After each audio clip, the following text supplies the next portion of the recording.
Is the Prime Minister now in the Blue Room? The world has long agreed that Iran cannot be allowed to get a nuclear weapon, and we support action to prevent that, and that is what this is. The US action was directed at specific sites central to Iran's nuclear program. We don't want escalation and a full-scale war. We continue to call for dialogue and for diplomacy. As I've said for many days now, we are deeply concerned about any escalation in the region, and we want to see diplomacy, dialogue and de-escalation.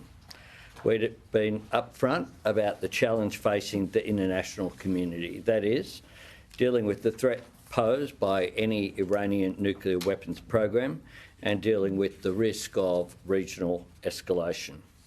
And that's why Australia called upon Iran to come to the table and abandon any nuclear weapons program. Iran didn't come to the table just as it has repeatedly failed to comply with its international obligations. We urge Iran not to take any further action that could destabilise the region. Happy to take questions. Prime Minister, can you just explain why you've waited until now to explicitly express your support for this action? And is it because you want Australia to remain a non-central player in this conflict? Well, we aren't a central player in this conflict, that's just a fact. And what we do is we run an orderly, stable government, but I made comments about this in 3 countries over recent days, and my comments today are perfectly consistent with that. Prime Minister, if I could just ask about, there's a concern from the US around retaliatory action when it comes to sleeper cells in the US. That's something that's been well reported over the last few hours. There's a sense that Iran has the capability to attack European and American nationals beyond the US and the Middle East is also what's being reported. Was this discussed today, and what would be your message to Australians who are seeing this sort of thing coming out in terms of any concern about the threat here in Australia? Well, precisely why we're calling for a de-escalation. And obviously we are opposed to any action against Australians or indeed against anyone else. What we want to see, as President Trump has said, is peace going forward. There's an opportunity for that to occur. Can I just hang on. Well. Thank you, Prime Minister.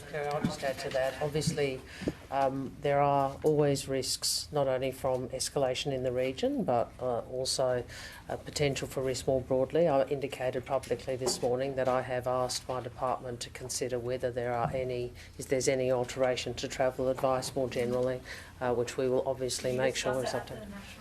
Well, we don't discuss we don't talk about what we discuss at NSC. Yeah. Prime Minister, can you confirm or provide any details to whether Australia has provided any military support via our bases in the region, or indeed any signals support via our joint facilities here in Australia? Well, we don't talk about intelligence matters, but we confirm, of course, that this was a unilateral action by the United States. Prime Minister, what intelligence has been shared with your government about whether Iran was imminently at the point of having a nuclear weapon? And following on from Jane's question, refer to previous answer. You're a government that talks about transparency and talks about being upfront with the Australian people. So was a facility like Pine Gap used in this attack? Was information that's been garnered there used as part of this attack on Iran? We are upfront, but we don't talk about intelligence, obviously. But we've made very clear this was unilateral action taken by the United States. Well, you briefed about the nuclear weapon. Sorry, Prime Minister, you briefed about a nuclear weapon. Prime Minister, if you could just return to the first question. Why did it take 24 hours for Australia to express unequivocal support for this action by its closest ally? And what does this say about our relationship with the US under your government? We issued a statement yesterday. Prime Minister, is Australia reviewing its terror threat level in the wake of what's been happening? And again, was there any discussions or is there any concerns surrounding potential sleeper cells within this country?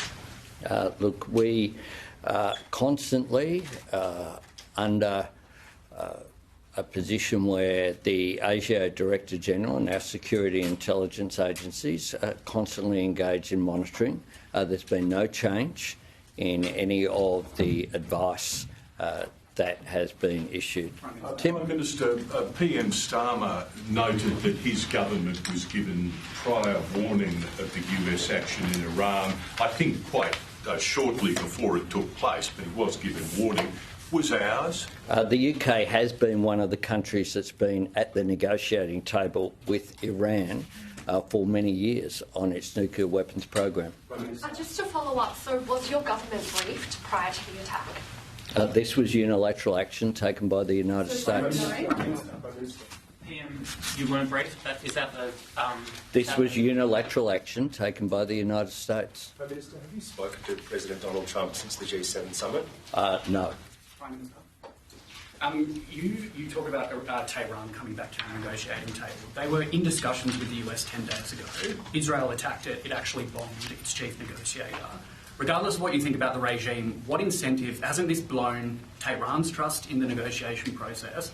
And Minister Wong, you were asked this morning whether you think whether Australia believes these attacks are legal under international law.